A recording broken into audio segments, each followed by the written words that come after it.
Goeienaand en baie welkom by nog 'n episode van Praag TV.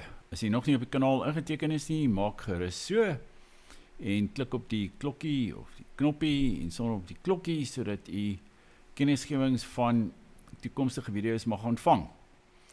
Nou, vanaand se onderwerp is Hormuz, hongersnood en wêreldoorlog 3. Nou die vorige keer het ek oor Iran gepraat, die Iran-oorlog, wat Iranese oorlog, die oorlog tussen die VSA, Israel aan die een kant en Iran aan die ander kant, wat tans in volle swang is.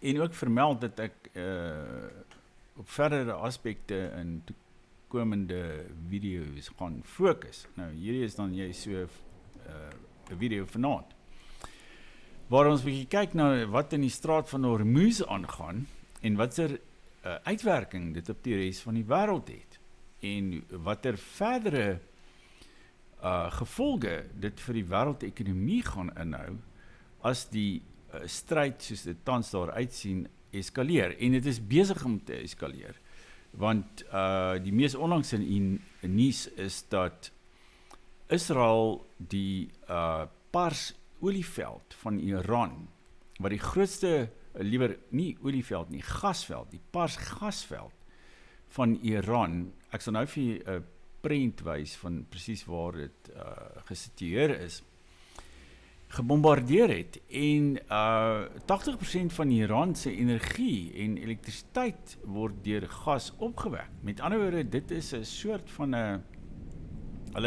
Israel het nou die slagaar van Iran probeer afsny, en dit gaan die oorlog natuurlik verder laat eskaleer, en dit gaan ontsettende gevolge vir die wêreldekonomie, vir 'n hele aantal lande hê, en selfs vir Suid-Afrika. Ons sal nou hoor presies hoe die vurk in die hef steek, en watter invloed daardie gas, en natuurlik ander petroleumprodukte in die Midde-Ooste, nie net het op die petrol by die pomp nie, maar op kunsmis, op allerlei, op helium, en die produksie van mikroskyfies, al sulke dinge.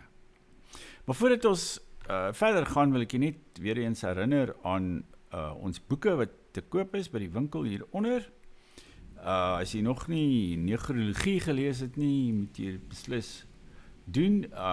Hier is die boek Negrologie, waarom Afrika vergaan, deur die skrywer Steven Smith. Een van die beste boeke wat daar nog oor Afrika geskryf is, en ek dink dit gee ons geweldige insig ook in klomp van die probleme in ons land, en wat ook tans natuurlik uitspeel, die verval en geweld en smeer.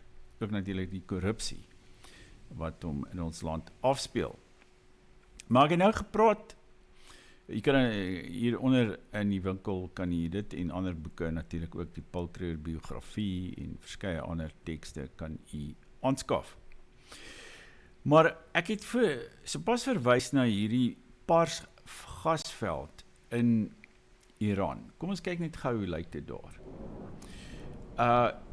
Hierso is nou die Persiese Golf, en hierso is die straat van Hormuz. Die naam word nie dan daar tans aangedui nie, maar hy is daar waar dit so 'n boog maak, daar bokant die Verenigde Arabiese Emirate. Nou hierdie Pars gasveld, hy sit nou hierso, die Suidpars gasveld. Nou hierdie gasveld word eintlik deur Iran en Qatar gedeel, en daar's 'n ooreenkoms tussen die twee, dat Qatar ontgin ook 'n groot deel van die gasveld, maar hulle bemark dit namens Iran aan die res van die wêreld, en dit was ook 'n manier om in 'n mate die sanksies teen Iran te omseil. Nou, as hierdie gas in die Persiese Golf speel 'n ontsettende belangrike rol in die wêreldekonomie. Dit word vervoer by wyse van, wel hulle praat van vloeibare petroleumgas. Daardie vloeibare petroleumgas word natuurlik elders uitgevoer, ook na Europa. Europa ontvang iets soos 20% van hulle gas van daar af, vanuit die Persiese Golf. As dit nou afgesny word, dan is Europa het hulle 20% energie minder. En nie net dit nie, maar hierdie gas en ander petroleumprodukte speel 'n sleutelrol by die vervaardiging van kunsmis. En daar is mense, daar's kenners wat nou voorspel dat daar byvoorbeeld hongersnood in Indië gaan wees, as gevolg van die feit dat die kunsmis, die kunsmisprodukte wat daar uit die Midde-Ooste kom, dat dit nie meer vir Indië beskikbaar gaan wees nie. Toe het ek nou self, maar jy mag nou dink, dit is alles daar, jy weet, ek het nou onlangs 'n artikel geskryf, wat ek vir een van die plaaslike webblaaie aangebied het, een van die nuusblaaie. En toe, is die kommentaar, ja, dis interessant, maar dis dis baie ver van die huis. Nou, jy weet, die Suid-Afrikaner of die Afrikaner selfs, is 'n naaltjiekyker, hy kyk net na, jy weet, wat hier rondom hom aangaan, in Pretoria, Johannesburg, Kaapstad, of wat ook al.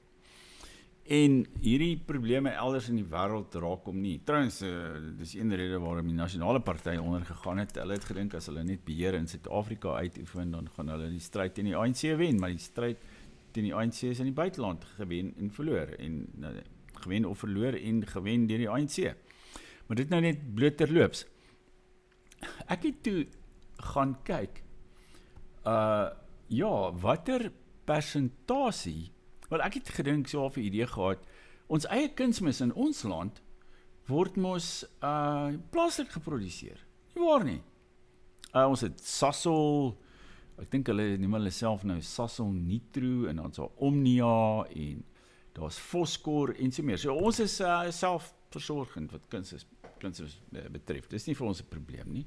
Ja, wat hierdie oorlog daarso in Iran nie, en al die gasvelde wat gebombardeer word, die olie-installasies. Trouwens, Iran, in reaksie hierop, het Iran vir die Saudi-Arabië, vir die Verenigde Arabiese Emirate, almal in kennis gestel dat hulle moet hulle olie installasies ontruim, want hulle gaan dit nou begin bombardeer. Met ander woorde, daar vloei nog steeds olie uit die Persiese Golf, veral natuurlik Iran se eie olie, maar binnekort gaan dan geen meer olie waarskynlik van daar af kom nie. Maar kom ons kyk weer na hierdie kunsmis storie. Dit is 'n vervelige onderwerp, kunsmis, maar ek weet nou nie alles nie.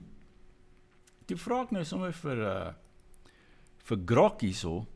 Jy weet, in my naïwiteit dink ek Suid-Afrika selfversorgend wat kunsmis betref. Toe sê Grok nou vir my, ek vra toe, Suid-Afrika het 'n gevestigde kunsmisbedryf met verskeie groot spelers, en hy noem toe nou, jy weet, Foskor en Sasol en Omnia. Maar ons sit nog steeds met 'n tekort. Waar kom die tekort vandaan? Suid-Afrika kan nie alles self maak nie, veral nie kalium nie. Geen noemenswaardige plaaslike kaliumafsettings nie. Byna alles word ingevoer.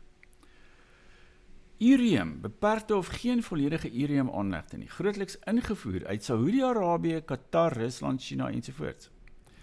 Sekere fosfor en stikstof tussenprodukte, selfs al word 'n deel plaaslik gemaak, word baie stowwe of finale produkte ingevoer. Nou, hier is die syfer. Wat 'n raai, watter persentasie van Suid-Afrika se kunsmisbehoeftes word ingevoer? Is dit 10%, 20%, 30%? Wonder, nee, dis 70%. Die land is 'n netto invoerder. Alhoewel dit ook 'n bietjie uitvoer na naburige lande in Suider-Afrika. Met ander woorde, daar het u nou die prentjie.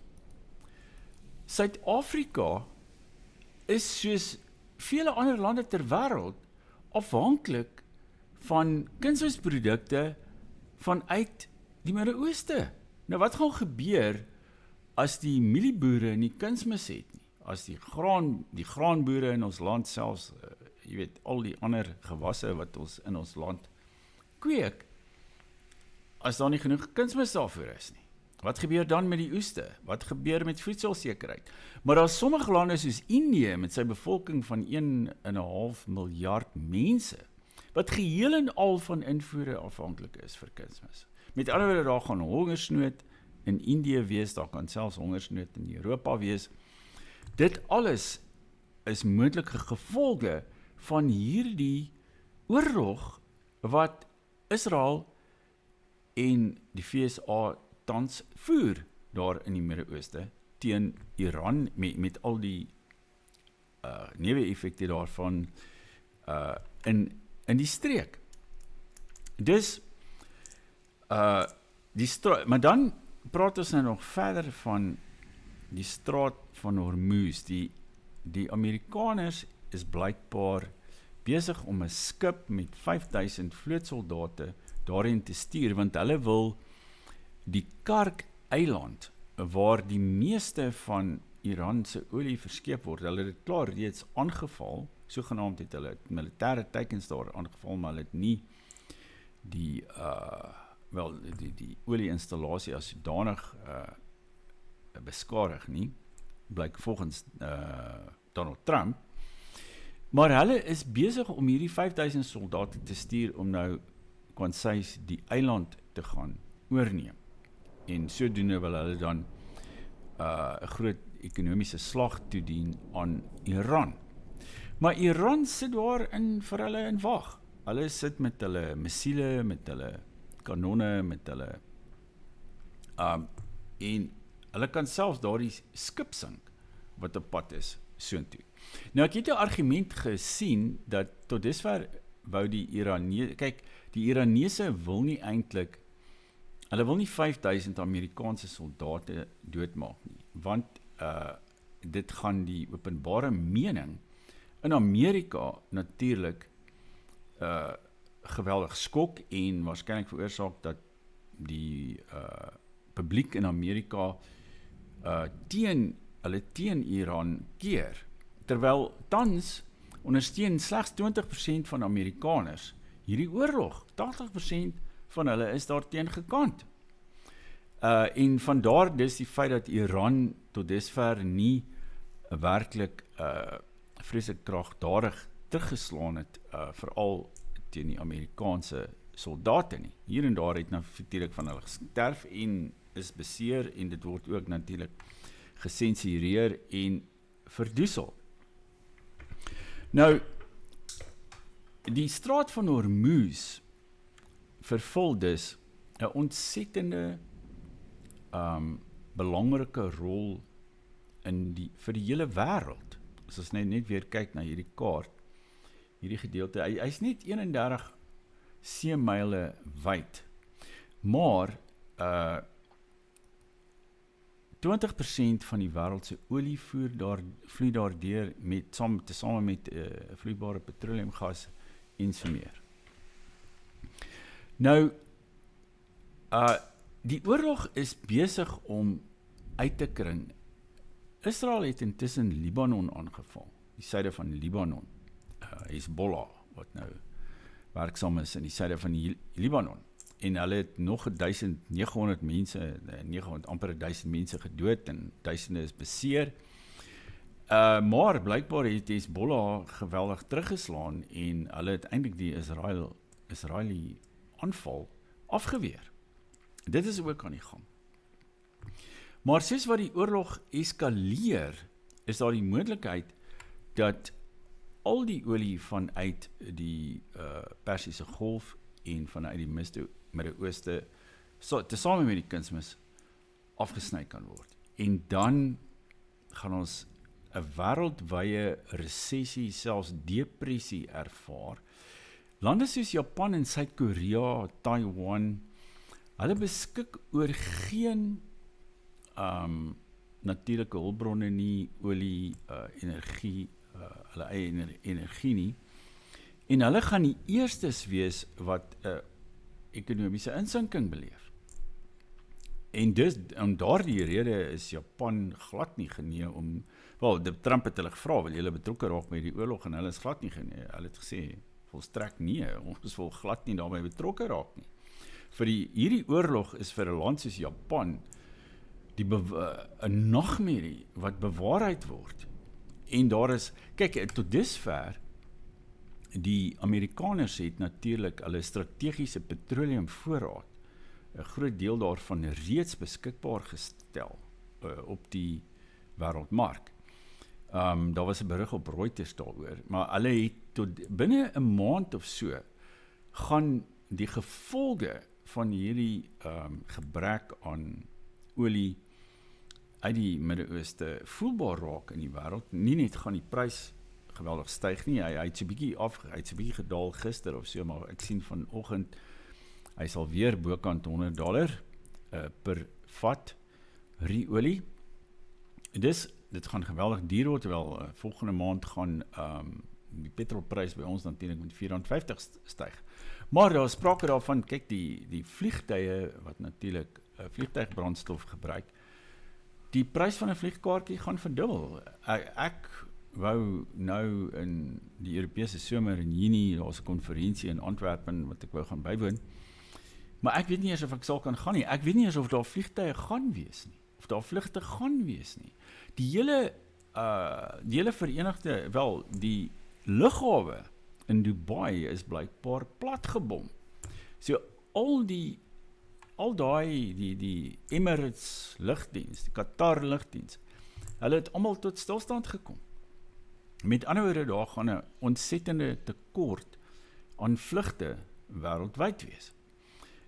Trouwens, hulle sê, die mense betaal nou $125,000 vir 'n huurvlug om uit die Verenigde Arabiese Emirate te ontsnap. Die verdere kwessie is, as ons nou praat van helium. Helium word gebruik by die vervaardiging van mikroskyfies. Nou die hele Amerikaanse ekonomie en die aandelebeurs word tans gerugsteun deur kunsmatige intelligensie en natuurlik Nvidia se mikroskyfies wat in Taiwan gemaak word, hoofsaaklik. Maar as daar nie helium is nie, kan hulle dit nie vervaardig nie. En waar kom die helium vandaan? Dit kom daai uit die Midde-Ooste uit, want helium is blykbaar 'n produk, 'n gas wat geweldig baie energie vereis om geproduseer te word. En daardie energie is daar in die Midde-Ooste, en daar is natuurlik aanlegte in so meer wat helium, iets soos 80% van die wêreld se helium kom uit die Midde-Ooste. So, sê maar tot ziens vir die mikroskyfies, en vir jy weet, alles wat nodig is om kunsmatige intelligensie aan die gang te hou. Dus, soos dit vir my lyk,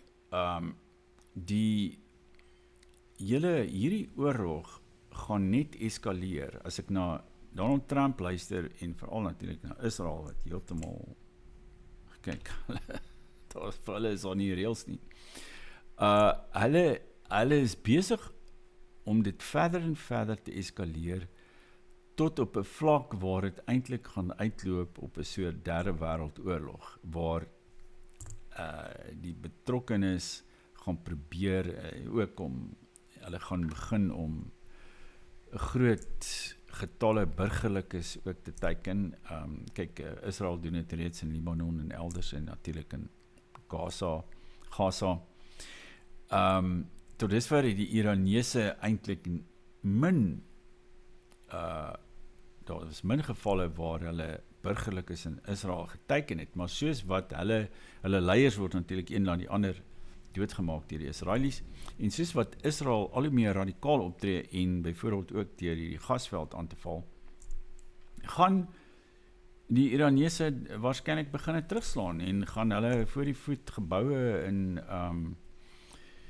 in Tel Aviv met hulle missiele begin aanval. En ons het nou gesien oor die afgelope paar dae dat daardie meer gevorderde missiele waaroor die Iranese beskik, die Fatah 2 wat hulle ook al noem, en van die ander van hulle nuwer missiele, kan glad nie gestuit word deur die Israelse lugafweer nie, of deur die Iron Dome, soos hulle dit noem, die ysterkoepel, of hulle het nou 'n ding, wat hulle die slingervel van Dawid noem ook, wat hulle heel beste afweermissiel is. Dit het ook nie geslaag nie. Die Iranese missiel kom net so deur en hy val daarso waar hy wil val en daar vind 'n groot ontploffing plaas. Met ander woorde, as 'n mens daarna kyk, is daar reeds verskriklike gevolge as gevolg van hierdie oorlog en dit gaan solank as wat daar hierdie soort aggressiewe, halstarrige houding is van die VSA en van Israel om eenvoudig net Iran plat te vee, om 'n regimeverandering daar te veroorsaak, om hulle infrastruktuur af te takel, om hulle nywerheidsvermoëns af te takel, om die hele 'n groot deel van die bevolking dalk dood te maak, gaan hierdie oorlog verskriklik eskaleer. Ek het ook 'n kommentaar gesien dat byvoorbeeld, kyk, Israel is 'n baie klein landjie, ek dink is omtrent so, dis wat, iets is 20.000 vierkante kilometer, dis kleiner as die Kreerwildtuin. En dis baie die bevolking is baie gekonsentreer in Tel Aviv en Jerusalem. Indien daar 'n volslae uitwissingsoorlog nou met plaasvind tussen die twee partye, kan Iran waarskynlik binne 10 dae die helfte van Israel se bevolking uitwis. Sê maar 4 of 5 miljoen mense. Terwyl vir Iran, wat 'n baie groot land is, met wyd verspreide bevolking, dit gaan hulle waarskynlik 273 jaar neem om teen dieselfde tempo, jy weet, die helfte van Iran se bevolking uit te wis. Met ander woorde, is hier soveel faktore wat die aggressors in hierdie oorlog, en natuurlik, ek dink daar's geen twyfel daaroor dat Amerika en Israel eerste aangeval het nie, daar was onderhandelings aan die gang, daar was 'n ooreenkoms op die tafel, 'n ooreenkoms tussen Amerika en Iran, wat in Switserland beding is, en selfs die Britse onderhandelaar, wat daarbey betrokke was, hy het dit nou in die openbaar gesê, dat hulle was reg om dit te onderteken, en die Iranese het geweldige toegewings gemaak, terwyl dit sou die maandag onderteken gewees het, en op die Saterdag, in daai naweek, het Amerika en Israel Iran aangeval. Met ander woorde, daar is geen, kyk, ek kies nie kant in hierdie oorlog nie, ek vertel maar net vir u wat aan die gang is, maar daar is geen twyfel daaraan dat Amerika en Israel eerste aangeval het nie. En solank as wat die oorlog eskaleer, gaan die gevolge vir die hele mensdom ontsettend wees. In ons eie land ook. Nie net gaan ons dieder vir petrol betaal nie, maar daar gaan nie kunsmis wees nie. En in vele ander lande gaan die gevolge nog veel erger wees, want ten minste het ons daarom nog miskien 30% van ons eie kunsmis, en ons het nog daarom 'n bietjie Sasol. Maar dit is nie ver gesog om te dink dat daar binne die volgende paar weke dalk petrolransonering gaan wees nie. Jy weet dat ons net Sasol gaan hê, want die res, ons gaan nie meer riolie van die Midde-Ooste af ontvang nie.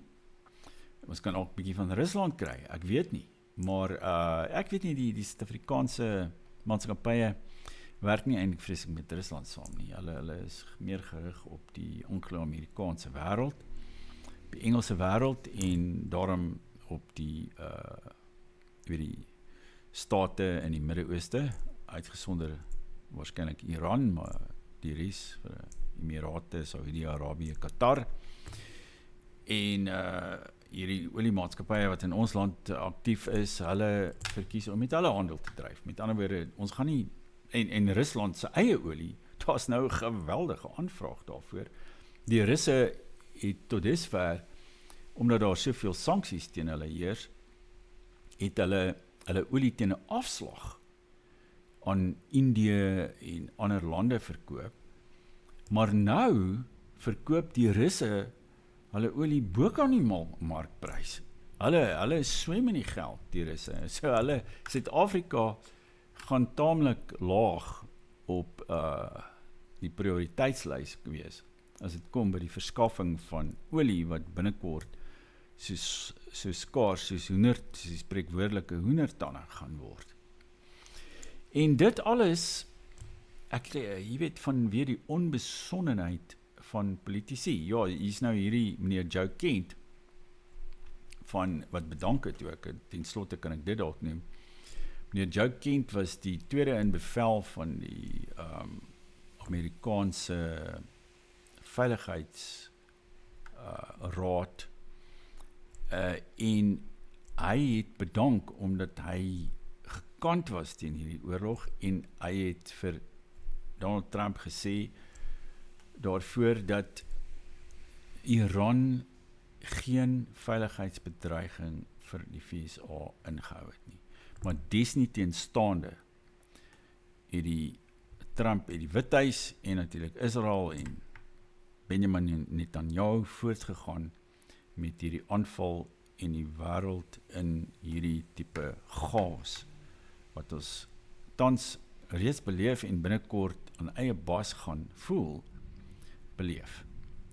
Nou ja, as jy tot hier geluister het, baie dankie vir die aandag. Moenie vergeet om op die kanaal in te teken en van ons boeke te koop nie. En volgende keer maak ons weer so en ons sal verdere kommentaar oor die Iranese oorlog lewer as ook oor ander belangwekkende en aktuele kwessies. Totsiens, tot volgende keer.